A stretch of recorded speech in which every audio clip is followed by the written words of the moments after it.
Hello everybody and welcome back. I am KRX. We're going to be taking a look at the timeline and final thoughts for most recently completed campaign on the Twitch channel. We just played a full campaign as Korea. Haven't ever played Korea before. Pretty fun. And we will also be reenacting sort of the getting started and the opening moves and stuff like that in subsequent videos on the channel here. But here's a timeline of the actual run where we were going for the achievement Chosen one, turtles all the way down, and harmonized, something like that. It's where you have to harmonize with the Confucian religion, I think 7 different religious groups. So spoiler alert, we did complete those, but I gotta say, guys, you start with a 5-year truce against Yan Zhao. You also started a tributary against Ming, or a tributary with Ming, I'm sorry. So you're relatively protected from the Northern Hordes, and you're also more economically powerful and larger than the Northern Hordes. One of the tricky things is, though, you have a truce with the Yan Zhao for 5 years at the start of the game. So Yan Zhao has an easy way of getting their alliances in order and all kinds of stuff. The start to this game is actually pretty annoying because they have a mountain fort right here, and all of these are mountains. And even though the hordes, because they are of course a horde nation, even though the hordes don't do well in the mountains, they have an incredible leader at the start. It's like a 464 or something crazy like that. They're just like an insane general. They're a lucky nation. They have an insane general, and they have the ability to just raise up those Manchurian banners like instantly. So yeah, they can win fights like outnumbered 2 to 1 easily, especially if they're defending in the mountains. In fact, there was even some sketchy fights where like we were when we were actually trying to fight these guys. Oh man, it was actually kind of grueling. Luckily though, Korchin had their own tributary up here. That meant that Ming was upset that Korchin wasn't a tributary to them, because you can't really have you can't be a tributary of one nation and then have your own tributaries, right? Like that kind of doesn't work, right? You can't have subjects and be a subject at the same time. Although I think you can. Tributaries are kind of weird and special and stuff, but you can't have a tributary if you're going to be a tributary of another nation. So Ming actually attacks Korchin. Korchin's allied to Yan Zhao. There's almost no way you're going to win. Well, you can. You have to play it a little bit slower, but it's very difficult to win a war if you're fighting 3 horde nations all against you in a 1v3. Korchin's also one of the more powerful other nations in this area. So it was Korchin, Yan Zhao, and I think Yiren. But we ended up fighting that same trifecta, but it was when Ming had sort of just completely like decimated Korchin.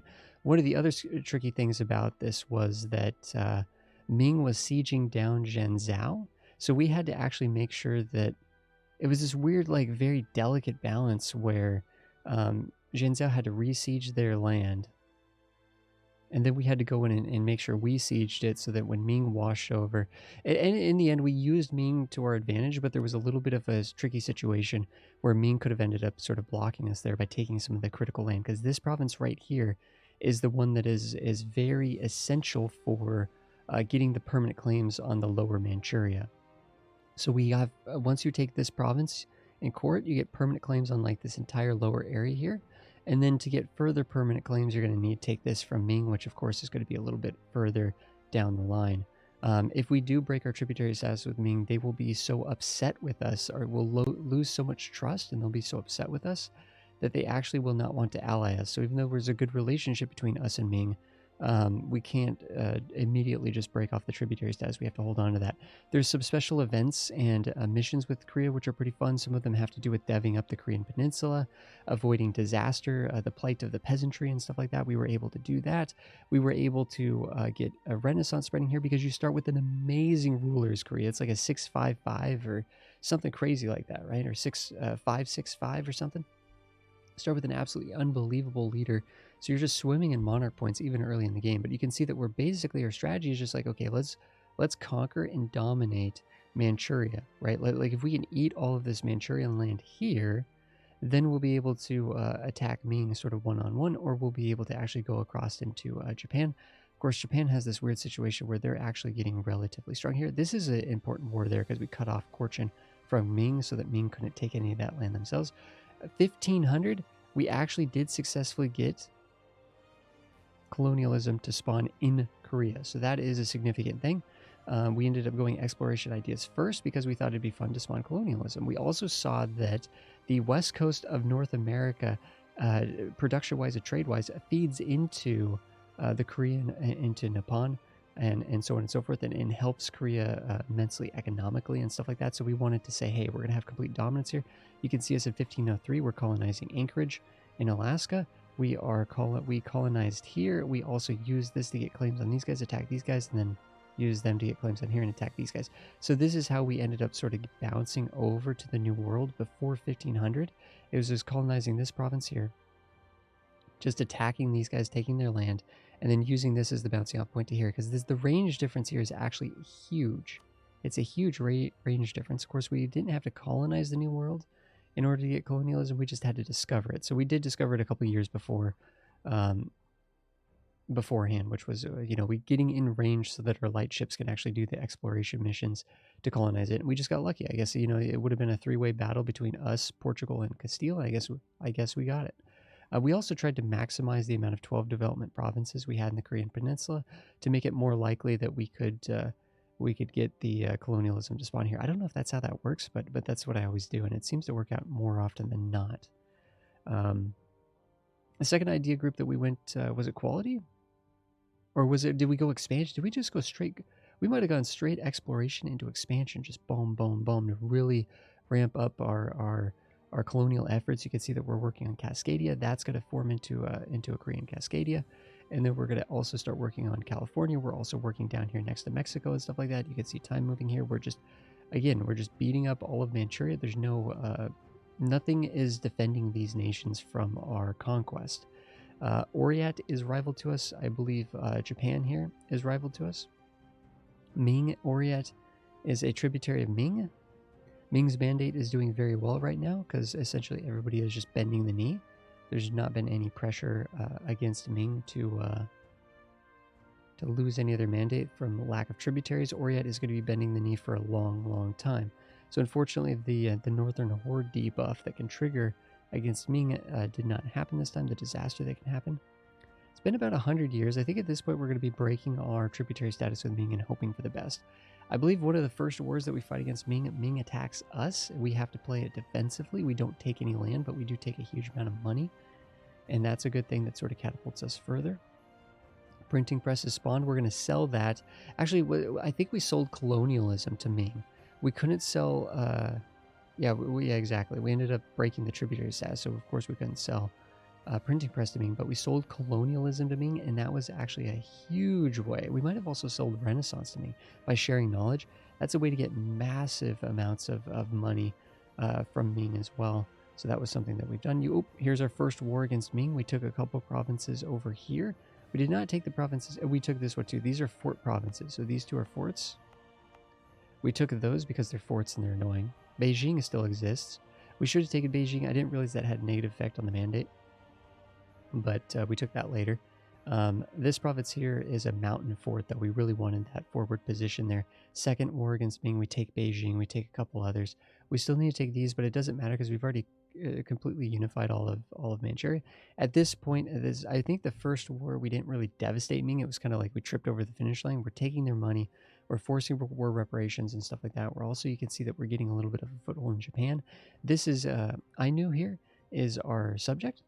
So we're doing that. We're also trying to fiercely colonize Philippines, because as we'll see when we get done with the timeline, the Philippines, actually the production here gets moved into Polynesia, where we're also colonizing frantically in Polynesia. Again, I'm telling you, we're colonizing fiercely. And that is because we took exploration ideas, expansion ideas, and we could see how that ties into our economy, because this production here gets pushed to Polynesia. So I wanted complete control over Polynesia, and that gets pushed back over to our main trade node here.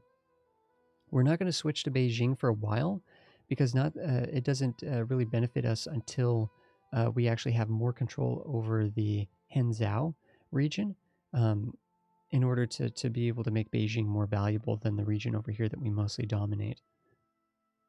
Because in order to get to Beijing, it doesn't go directly from here.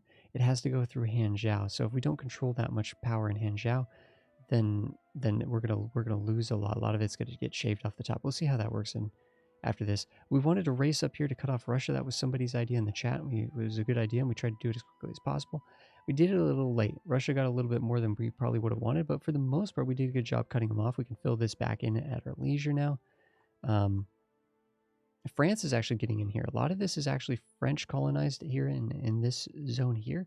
We were focusing mostly on Polynesia and on the Philippines because those are the ones based on trade maps that work well. But we did have a good California, Mexico, and Alaska, Cascadia area. But we named some of these, like you can see Mexico's named Bernie Bear, or Bernie Land after Bernie Bear.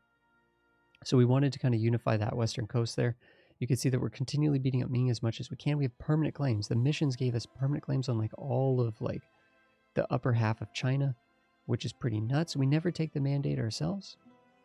Just not something I felt like dealing with.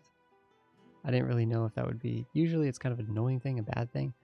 But at this point, we're dominant enough at this point. We're basically done. Everything's essentially been colonized. We had to fight Portugal one time in order to take some of the Polynesian islands that they had, but we have every province in Polynesia. We have every province in the Australia area and in the Philippines area. Oh, we're doing some wars here down here in Southeast Asia. So the achievement that we're going for, right, the Choson one, forgot to explain it. I apologize, guys. But it is the achievement where you have to unify the Eastern religion groups under one country. And essentially what that is taking all of the Confucian land, taking all of the Shinto land, and taking all of the Buddhist land, and having control over all of the land in the world that subscribes to those religions. So that's why we had to basically take the bulk of Southeast Asia. Although Champa, I'm not sure how we say this, is actually a Hindu following country, and they're doing a good job at converting because they have religious ideas. So we actually don't need to take this land here because it's getting converted to Hindu. So Hindu is not one of the religions that we need to have complete dominance over. He's getting pretty big. Mongolia is still in our way. Mongolia does have a few Buddhist provinces that we're going to need to take as well, and they're just kind of preventing our name from getting bigger and better. So we're going to have to fight Mongolia here. Yeah, global trade. We almost actually spawned global trade here. That would have been 1600, I think, or maybe 1650. But unfortunately, we had more than the English channel, but we did not have more than Seville. Seville had half a ducat more than us when the time came, and we barely just missed out on it. That was kind of sad. But we're sort of coming up here on the end of the timeline where we're just beating up Ming. We have to take a little bit more land in this area here. We're going to beat up on Mongolia a little bit, take all the provinces that are of different religion, but we're going to clean that up in a second too. But that's what we could take in the first war. We do have imperialism at this point, so it's pretty easy to just swoop in and grab things. We did spawn the revolution over here. We didn't embrace it. We didn't form revolutionary Korea. We just kind of like let it slide.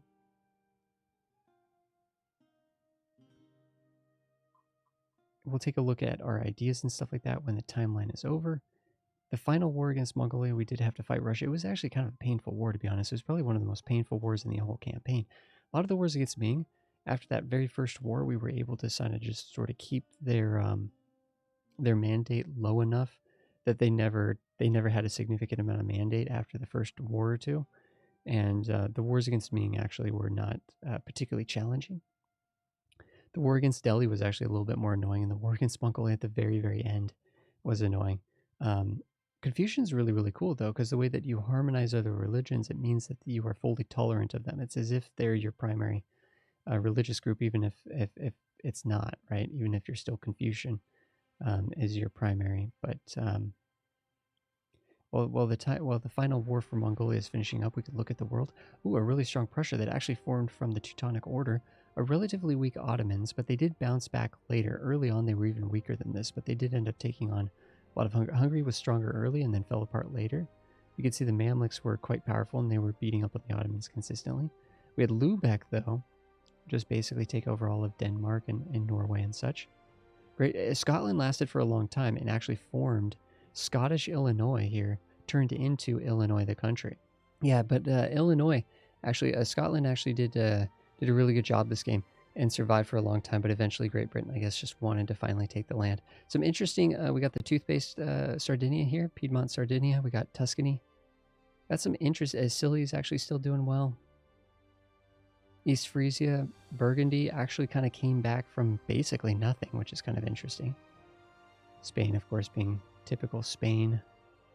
Nothing too crazy going on here, but just kind of looking around at the world, we can actually get out of there. But let's just take a look at some of the situation here.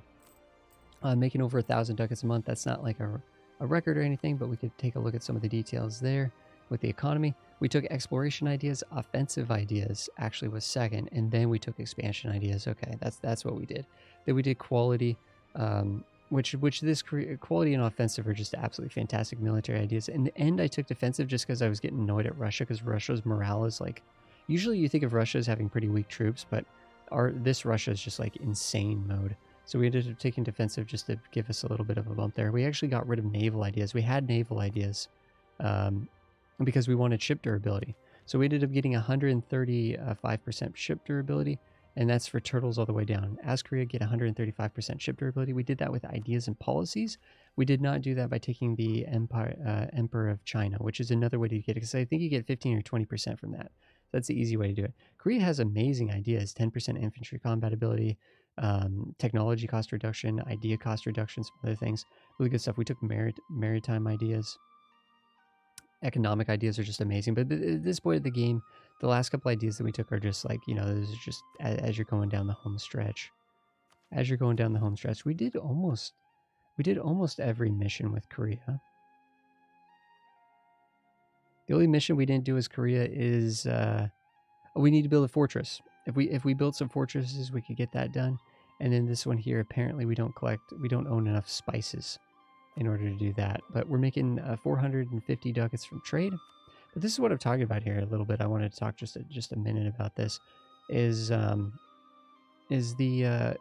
how this all moves. This moves down to Malacca, which is not useful to us because once it's in Malacca, it's just gone. It's just wasted, right? But this Canton actually will move to the Philippines. So we can move Canton to the Philippines. Philippines can move it to Polynesia. Polynesia can then spit it back to Nippon. Nippon can spit it to Hangzhou. And then Hangzhou can spit it up to Beijing. But before we could do that, of course, we just leave it here and collect it there. This, of course, can come down directly, and then it can spit to there and then spit to there. And I think creating those larger chains, I think sort of does propagate sort of more, the trade steering is kind of a goofy strong thing. You could see that like Mexico here, a lot of the money is being left behind though, right? We could try to do things to optimize this a little bit more. I think our colonial nations themselves are actually sort of sucking up a lot of this money, to be honest. But you could see that California and Mexico and the Rio Grande, they tie into Polynesia. And well, California actually just ties right into Girin, and then that eventually all gets shuffled over. We didn't quite, trade ideas would have been pretty good, because like we're losing 30 ducats over here going this way, and these ducats aren't really getting split appropriately and stuff too. So like even for how much trade areas we control, we're not really, our merchants are being stretched thin here. And if we had a few more merchants, it certainly would have been a good thing. And we could have had more merchants if we had more colonial nations. But yeah, I guess that's what it is there. So what do we have? Well, we could look at the Great Power list. We have 6,000 development. We could look at the military army size. We have a force limit of 700,000, and we have 450,000 standing army. Although we have no manpower right now, because that war against Russia was actually kind of annoying to get that last chunk of Mongolia to just clean up our borders a little bit. But there we go, guys. That is our Korea run. We were able to get the 3 achievements. Chosen one, own or have a subject on all Shinto, Confucian, and Buddhist provinces in the world. Sweet harmony, harmonize 7 religions as Confucian. We've done that. So here is the 7 religions that we've done. The only one we didn't do is the Christian group. Well, the only main popular one, right, is the Christian group. There are a couple other more rare religions that belong in their own groups that we haven't done. If we go here to the religious map mode, so we own all of the Vajrayana, the Theravada, and the Confucian and the Shinto, and also the Mahayana as well. So those are the religions that we own in entirety. We don't have to own a Tengri because that's actually pagan religion. So there we go. Thanks everybody for watching. If you guys have any questions about the run or thoughts or anything like that, I'll love to hear it. But thanks everybody for being here. I'll see you guys in the next one, and we are going to be doing a sort of a starting guide for Korea as well, with the information that we've gleaned and with some of the understanding that we've built and stuff like that. So look for that one in the next upload on the YouTube channel. Thanks everybody for being here. I'll see you guys in the next one.